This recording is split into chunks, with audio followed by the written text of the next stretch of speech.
I'm Amy Burgart, and this is my call to action speech, and here's my audience. Hi. Okay. I'm sure most of us in our lifetime have had to pay or deal with insurance, whether it be car insurance, homeowners insurance, or more commonly health insurance. Whatever it may be, we can most likely agree that insurance comes at a price.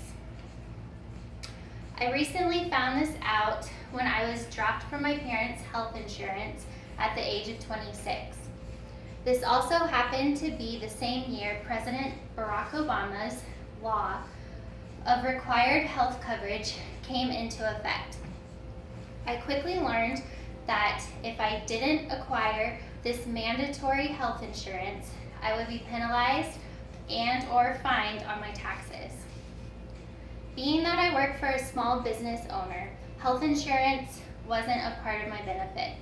So I found myself looking into private health care and Obamacare.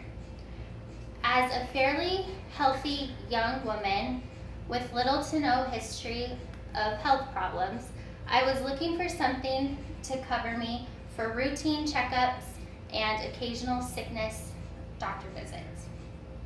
I was shocked when I found that the average insurance was going to be over $150 a month with a deductible of $6,500, and I would still be required to pay for most of my visits out of pocket.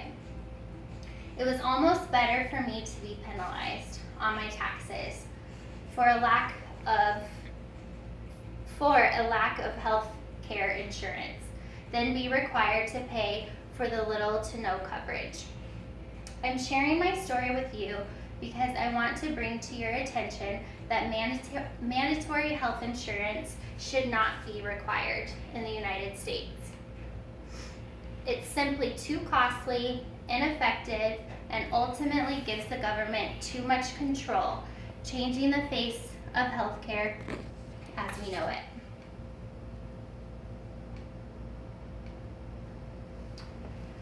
Let's start with how the mandate came about.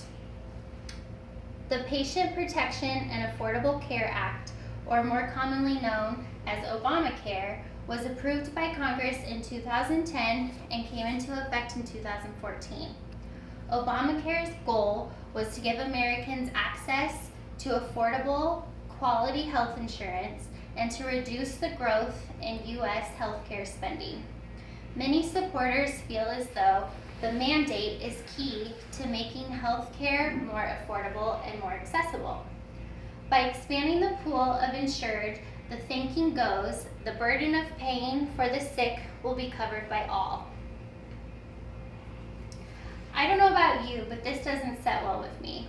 I can hardly afford to pay for coverage for myself, let alone the rest of America. I'm sure most of us can relate. It's not mine nor your responsibility to pay for others so they can go to the doctor when they're sick. It's just too expensive. According to Michael Cannon, Director of Health Policy Studies at the Libertarian Cato Institute and opposer of Obamacare, states even if the mandate were popular and constitutional, it's still a bad idea. It increases premiums, cost shifting, and government rationing while promotes irresponsibility. The bottom line is this: because of the mandate, people who are educated, have jobs and insurance, and are paid well for their hard work are being forced to pay for others who don't have jobs, let alone are insured. Higher taxes are being taken from their hard-earned money to pay for the people who can't. Who choose to be taken care of by those who continue to pay. CNS News describes the Affordable Care Act as a law to ease the financial burden of Americans and improve the coverage and care. But neither has happened. Our care has been compromised and so has all of us. Even Obamacare coverage are paying the price. This is not affordable health care. Unfortunately, we think it's bad now, it's only going to get worse. The Daily Caller reports that over the next decade, consumers will pay more than $145 billion for the tax. Language for the tax is buried in Section 9010 of the Affordable Care Act as a way to raise future funds to pay for Obamacare. Now some lawmakers are calling for repeal of Section 9010 of the law. Among them is Senator John Barrasso of Wyoming, who told the Daily Caller that the tax is another example of how the president's health care law was designed so that the most painful parts of the law kick in years later. Meaning, if you aren't greatly affected by it now, you will be in the next years to come. In fact, one actuary estimates that individual premiums may increase $500 just this year, while family premiums could be $700 higher. According to Forbes, premiums for some are reaching nearly a tenth of their gross incomes.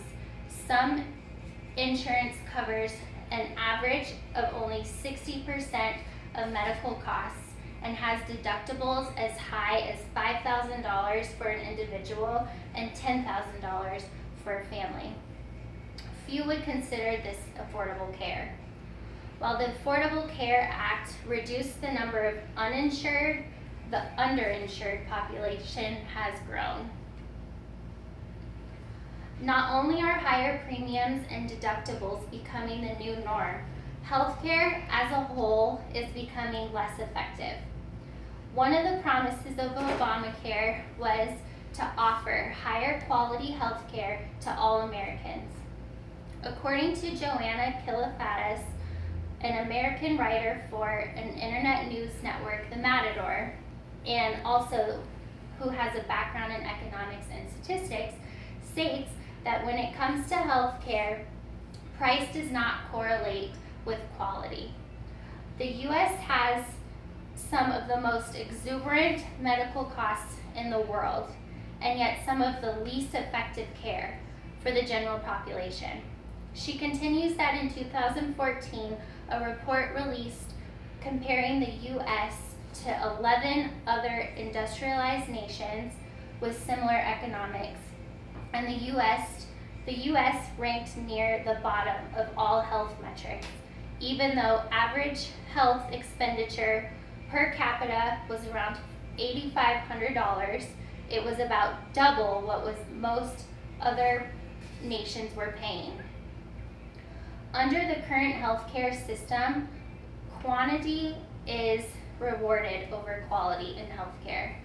The reimbursement system from insurance companies for doctors favors tests and procedures, especially those done by specialists, rather than low-cost practices like prevention, basic care, and counseling. U.S. doctors themselves admit that many procedures and prescriptions, perhaps as much as 50%, are unnecessary. This inflates the cost of healthcare when a simpler solution may have helped the patient at a lower price. Ultimately, this changes the face of healthcare, downgrading doctor-to-patient care. According to the Deputy Assistant Secretary for Planning and Education in the U.S. Department of Health, John Hoff, speaks on how Obamacare leads the government control. He states that Obamacare administration's vision of healthcare is based on the premise that the federal government can and will control details of healthcare financing and delivery across the country. The law gives the administration extensive authority to achieve broadly outlined goals, allowing it to control every aspect of healthcare, finance, and delivery, and to impose its view of how the healthcare system should operate. It will ultimately have control of every aspect in making decisions. Americans will have to obtain health insurance and health care based on what the federal government deems best for them, not the other way around. Americans will be denied the ability to make their own decisions.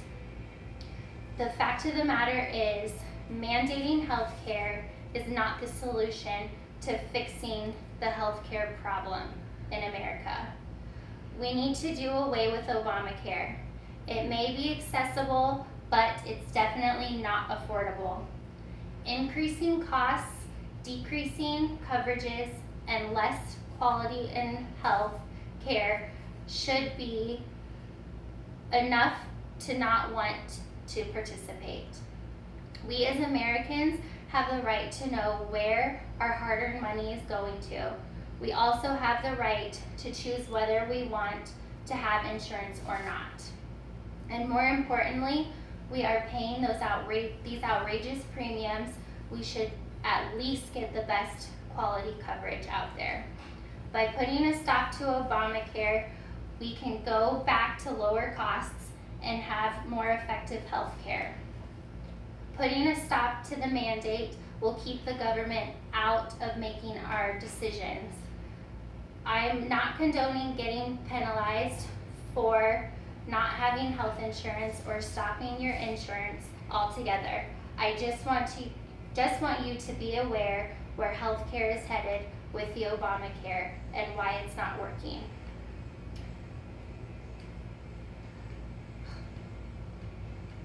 So vote no on Obamacare and take your freedom and your money back, and let's get back to the quality health care coverage in America. Thank you. Do you have any questions? How do you foresee implementing the change? Well, on a large scale, I would say implementing change we would have to have a new president elected into office so that we can at least change some of the aspects of Obamacare. On a smaller scale, we can protest Obamacare. There are many petitions online that we can go and sign the petition to protest. I wouldn't totally tell you to not have health coverage because that's kind of scary, but hopefully spreading the word and being aware of what you're paying for, hopefully one day will change. Okay, good. Thank you.